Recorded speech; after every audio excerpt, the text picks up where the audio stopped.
Good morning to those of you on the West Coast, and good afternoon to those joining from the East Coast. Welcome to our June 28, 2016 webinar, What to Expect from the Second Annual National Wraparound Implementation Academy. I'm John Osowski, Project Manager, and I'd like to begin with a few housekeeping announcements. Please see the advice on this slide to make the most of your GoToWebinar experience. In particular, please note that during the presentation, all audience members will be muted, but you can send your questions to us via the chat feature. Of course, a recording of this webinar will be made available shortly online after this webinar ends, along with any resources available from the links that you see on your screen now. And I'd like to invite everyone who registered for this webinar to stay in touch with us by signing up for our monthly e-newsletter. We feature links to wraparound resources like this webinar and the Academy, as well as news and events of interest to the field. Announcements about the 2016 National Wraparound Implementation Academy will be included in the newsletter as well. You'll receive an invitation via email shortly after the webinar ends, and we hope that you will accept it. You can sign up on your own right now from our homepage, nwi.pdx.edu,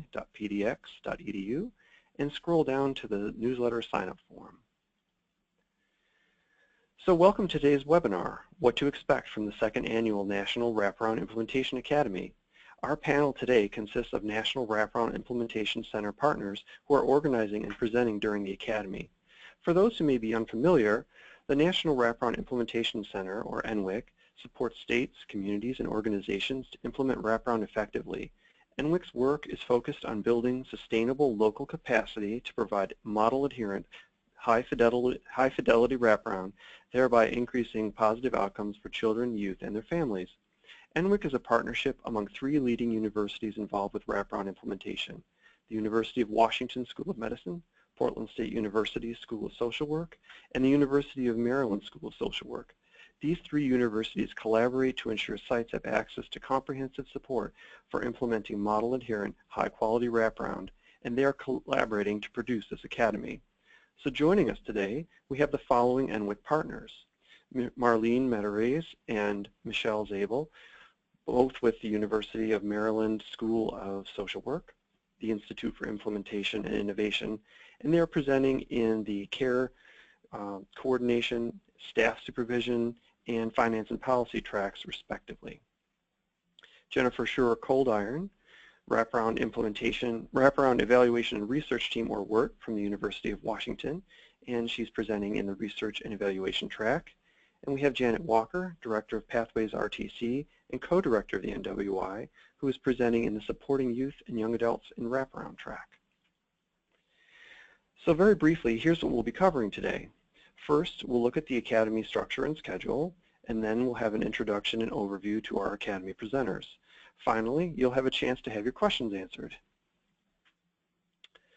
So in terms of the Academy structure, you can see that day 1 consists of intensive workshops in 6 day-long tracks with networking breaks and lunch in between. And you can see the 6 different themes listed there. The participants will choose one of these to be in for the entire day, and this track schedule is also represented on our website, which I'll talk about in a little bit later. Day 2 has skill building sessions. These are 90-minute sessions that you'll be able to attend and address your diverse attendee meeting goals. And there'll be other activities as well, such as a panel focused on parent and youth peer support, and there'll be opportunities for individualized technical assistance from our NWIC experts. And so to begin with a little bit more of an explanation about the tracks, I'd like to turn things over to Marlene. If you would talk to us about Foundations for Wraparound Facilitators. Sure. Thanks, John. So for the, as John mentioned, everyone's going to register for a track, and they'll be in that track all day long. And so this track is really designed to meet the needs of wraparound facilitators. This is something new. Last year we didn't have sessions for facilitators and quickly found that people needed it. And so it was something we wanted to add this year. There's 3 parts, and you'll see this pretty consistently across all of our descriptions that kind of lead through that day. Part 1 is 911, what's your emergency, crisis planning and wraparound. And the goal of that is to really help facilitators in this foundational way to kind of move beyond crisis planning that's just at the end of the day you need to call 911 when you get to that point, but what are all the strategies and steps that you need to put in place to really support the family, and skills that care coordinators can learn around crisis planning. And then additionally, the trainers are going to discuss the process of developing family narratives that move beyond that traditional biopsychosocial and set a holistic context for a family's life, which is essential because it sets the foundation for the rest of the process. And so that entire day, again, is going to go through the foundations of crisis planning, developing the family story, and utilizing that family story throughout the wraparound process. Do you want to go to the next slide, John? Sure. So this is the second track, setting the stage for supervision for care coordination. So this track is really designed to meet the needs of supervisors and managers working within care coordination settings. It's, again, 3 parts. So part 1, what kind of leader are you? And what does it take to make wraparound implementation successful? And part 2 and 3, you got to know when to hold them and know when to fold them, hiring and retention of care coordinators. So presenters include me, and then national trainers and local coaches who are going to discuss the necessary steps for setting the stage around organizational culture that lends itself to successful implementation. So this is going to include understanding yourself in a leadership role and building the skills to become a stronger leader, as well as techniques for boosting organizational culture and hiring and retention of a wraparound workforce. And the third track I'm going to talk about is building skills in parent peer-to-peer support. Part 1, the parent's journey and peer support, and part 2 and 3, meta skills and authentic parent peer support. Tony Donnelly from the Family Involvement Center in Phoenix, Arizona, and Regina Kreider from the Youth and Family Peer Support Alliance in Illinois are going to walk participants through the family journey. They're going to discuss the use of yourself and your personal story in effectively connecting and supporting families. So this session, this track, is really designed for individuals with lived experience. So either supervisors in peer support, organizational leads in peer support, and actual parent peer support partners. They're also going to discuss the role of the parent support partner, activities that they would do in this role, and the skills that are needed to provide authentic peer support. Tony has also worked with us at NWIC to develop a tool called the Pearls, and she's going to walk through this. It's a skill-based tool to assess skills of parent peer support partners. And it focuses on building peer-based relationships, encouraging parents to grow as a peer rather than an expert, actively accepting and respecting parents and their decisions, and providing support to those parents around the decisions throughout the wraparound process, linking with others in a collaborative problem-solving way, and strategies to suspend and interrupt bias and blame. And so that full-day track is going to focus on those topics. Great. Thank you, Marlene. And now I'd like to ask if Janet would tell us a little bit more about supporting youth and young adults in wraparound. Sure. So this is a track that, again, it's the day 1 track. And what we wanted to do was design something that would meet needs of both young people who are working to engage other young people in wraparound as peers, and care coordinators or others who are tasked with bringing young people on board in the wraparound process. So how do you run wraparound essentially in a way that is going to be engaging to young people, is going to support their participation in wraparound, is going to support their team alliance, and is going to ultimately benefit the whole team as well. So the day 1 is, like the other tracks, kind of designed as a complement to other workshops that will happen in days 2 and 3. So again, for day 1, we're focusing on what's really in common between the peer support role and the typically it's a care coordinator who is the other person that's most involved in engaging young people. So what's common across that, and what are skills, and all of the skills, and also some basic structures for ensuring that young people are involved.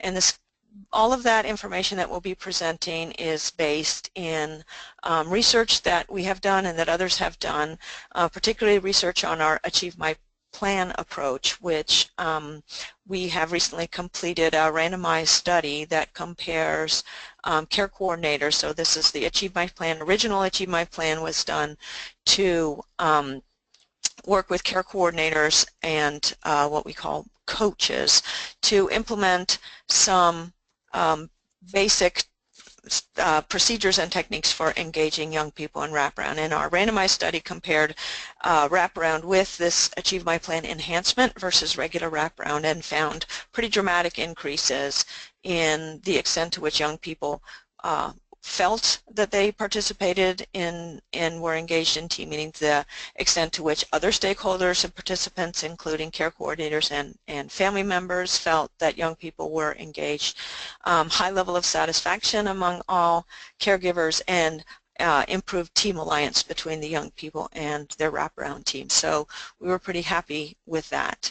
And what we've been doing since then is developing a peer-delivered version that relies on the same core of approaches and techniques. So again, this was something that was specifically designed as an enhancement to Wraparound because we identified youth engagement as one of the biggest difficulties as our research was showing with Wraparound. So essentially, it'll focus on very specific skills and techniques. We'll be presenting some tools, and we'll use a lot of video that we've been gathering that shows successful and sometimes not so successful efforts to implement some of the techniques and skills. And we will do a little bit of talking about what are peer-specific skills, but much of that will be followed up with opportunities in day 2 when we'll be collaborating with Youth Move National to present some further workshops. So as far as who's going to be presenting on day 1, that's going to be primarily our team here from Oregon, so I'll be in on that. We have Celeste Seibel, who is our lead AMP trainer, Sharice Jackson, who's also a young adult and a trainer with us, and also Caitlin Baird, who is I think her official title now is the Director of Peer Services for Youth Move Oregon, which is our local chapter of Youth Move. Great. Thank you, Janet. And for system design, financing, policy making, and management, I believe we have Michelle on the line. Yes. Hello, everyone. So our track is actually designed for state and county, jurisdictional, and tribal leadership that are responsible for designing systems, financing systems, making policies, as well as the executive management leadership responsible for implementing Wraparound, whether that's through a care coordination approach or however. We're also focused on that executive management and leadership. So we also have 3 sessions. We start with a very macro level. What does the data tell us, and how to use your own data and what you should be doing with it. And the goal of this session, and Sheila Pyries will be leading it, is to talk both about national perspective in our data as well as state data, how to use that to make decisions about design and installation and implementation models that will work to impact positively the kids and families that you're really wanting to focus on and producing better outcomes. We move then to organizing a care coordination structure that works. We know that in the last decade, care coordination models across states and communities have become much more complex.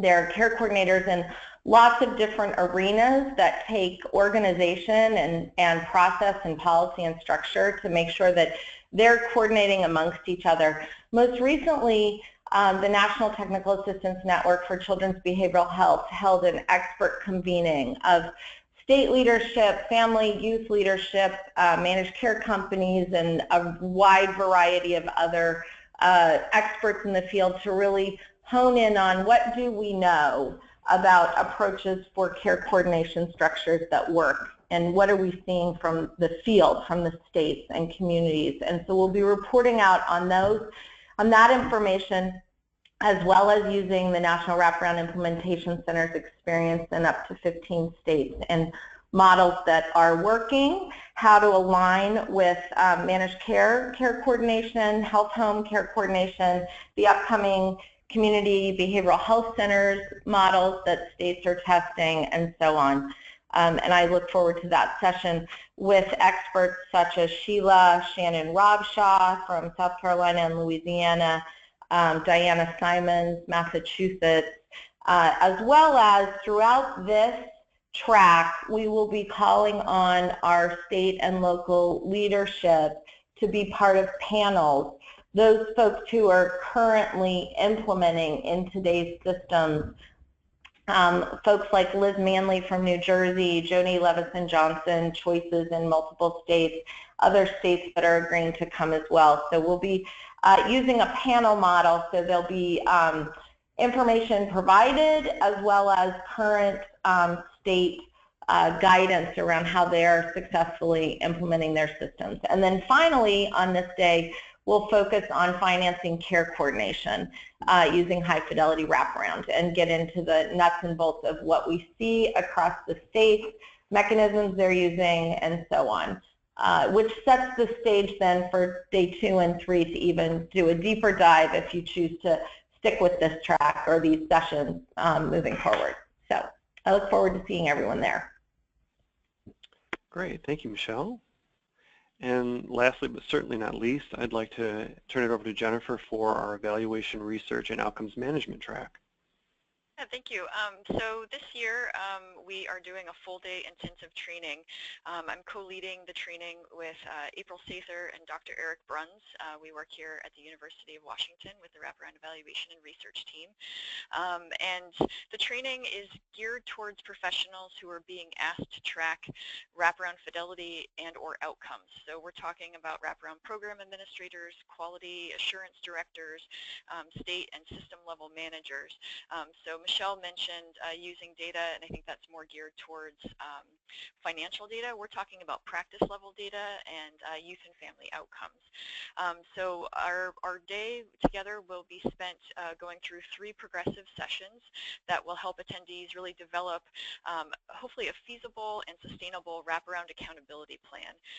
So we are going to walk through how do you determine what your actual information needs are and your data needs. So instead of saying we have this data, let's figure out how to use it, that's one direction, but we're going to try to turn that on its head and really talk about what do you need to make decisions, what do you need going forward, you get that information from what you already maybe are collecting, or what do you need to add. And if you need to add something, how do you actually choose those measures? How do you go out and collect the data in a efficient and least burdensome way, but also in a reliable way? So the bulk of the day is going to be talking about what kind of plan do you need, how do you actually develop it, and we will at the end of the day talk also about actually analyzing the data, where to house the data, how to analyze it, and how to communicate it for maximum impact. So usually we're communicating it to multiple stakeholders, including frontline advisors, as well as maybe legislatures or system of care advocates. So really talking about how do you package that up differently for different audiences. We hope that participants walk away from the session with a rough outline of a plan that might work in their program or community or state. And there will also be opportunities in day 2 and day 3 to really follow up the work that you're doing in the session with targeted technical assistance from one of our team members. So we hope that it's not only educational, but also really hands-on and allows you to actually walk away from the academy with something that you can bring back to your community and actually start to flesh out and implement. So that's what we hope to do on day 1 with you guys. Great, thank you, Jennifer. And then to discuss day 2 and 3, Marlene, would you like to lead that? Sure. So on days 2 and 3, you are set free. So you can pick and choose and explore different topics at your will. We learned last year, we did this to where people were in tracks because they wanted to have intensive sessions to kind of move away from our traditional conference format. And people like that, but they also wanted the opportunity to kind of explore different topics. So we wanted to make sure that days 2 and 3 allowed you to do that. So these sessions will focus on, you can see the list here, research evaluation, care coordination, financing, system design, supervision, family and youth-run organizations, cultural and linguistic responsiveness, system collaboration integration, advances in peer support, best practices in wraparound and technology. So sessions in wraparound specifically are going to focus on how the various components of wraparound work together, because it's not about those individual elements, it's about the connection between the pieces, how it fits together, how it connects and builds, because that's the power of wraparound. Sessions will also include strategies on monitoring progress in wraparound and support towards transition activities, as well as strategies to help move from talking about what families do to what staff do to support families and skill-based supervision techniques.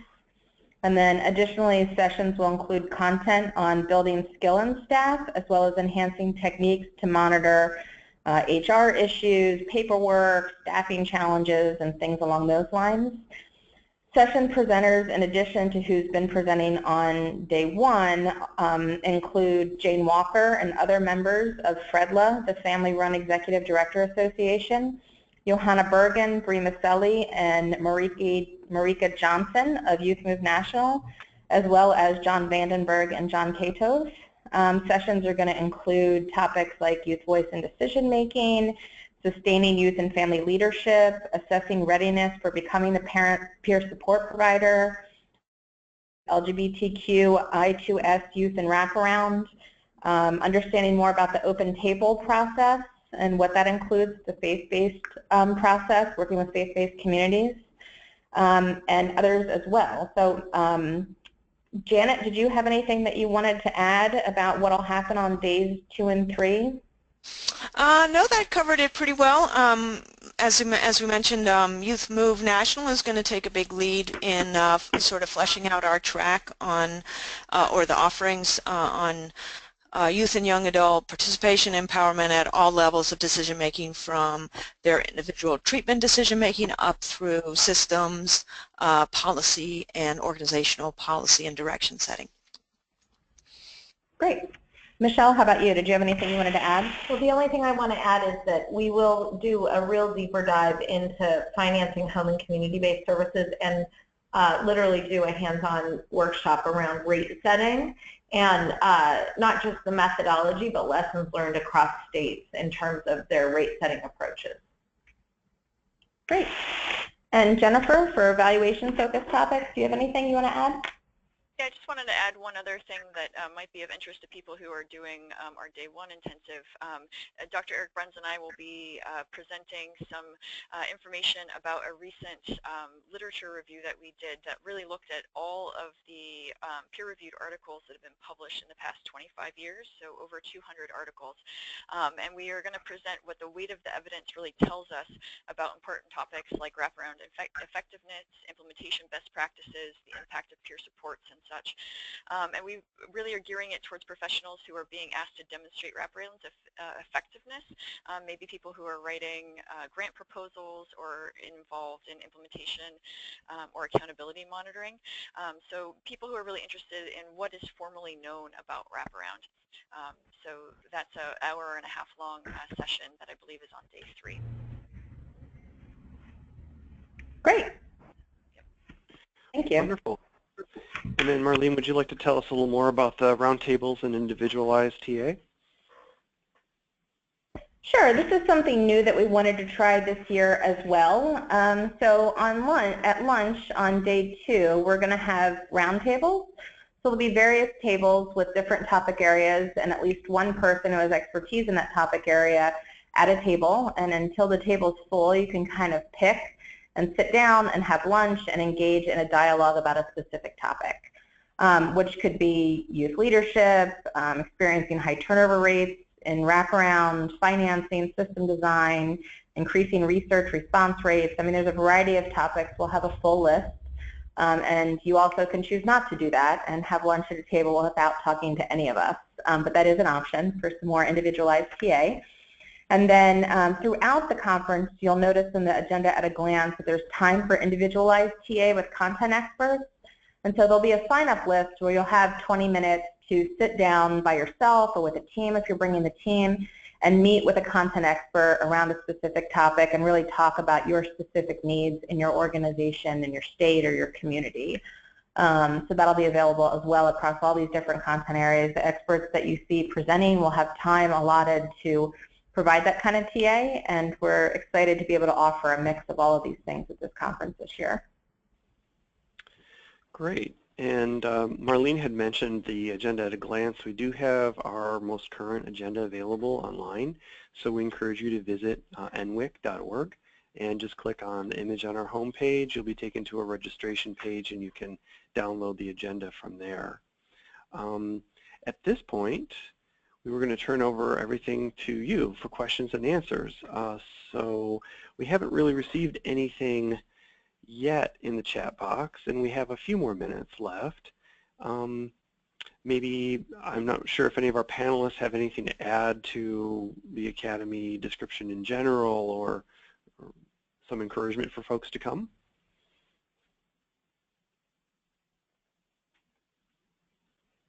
I just want to say last year it was a really vibrant community because we have so many different tracks about so many different topics. It was a really wonderful opportunity from people from all different levels of involvement and aspects of wraparound implementation to be in one place and to have those sort of cross-system and cross-level conversations that I think is kind of rare at a conference. So it's very hands-on, it's very geared towards what you need to know to do your job right now. It's not a research conference. Hopefully you'll walk away with a lot of really good new ideas that you can start working on immediately. I also just wanted to highlight that we do have a day 3, but that day 3 is a half day. It goes until about 12:15, so that hopefully you can travel back wherever you're coming from and not miss another day of work due to that travel. So it's really a 2.5-day conference. Great, thank you, Jennifer. And we actually did get a question come in. Are there tracks specific for in-home therapy and not only care coordination? No, this conference is really designed to be specific to wraparound. So I think there's things that service providers can get out of it for sure, but it is definitely wraparound oriented. Okay, great. We thank you for the question. And we have about another 2 minutes, so if folks want to write in, they can. I don't know if our panelists have anything more to add. Maybe you just did such a great job describing this, there just are no questions left to answer.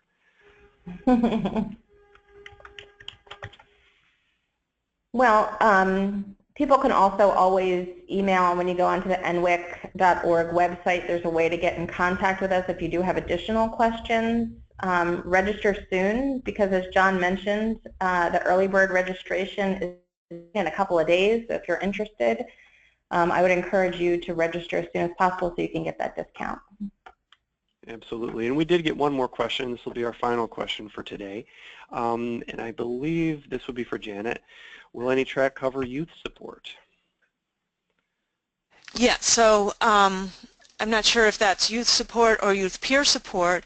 Our track in day 1, again, will be designed for techniques that are useful for youth engagement and support regardless of who's providing it, although we will also, of course, spend some time talking about what's the difference between a peer support role and the kind of support that's provided by other adults and professionals. And then carrying forward into days 2 and 3, additional focus on supporting young people through the peer support process.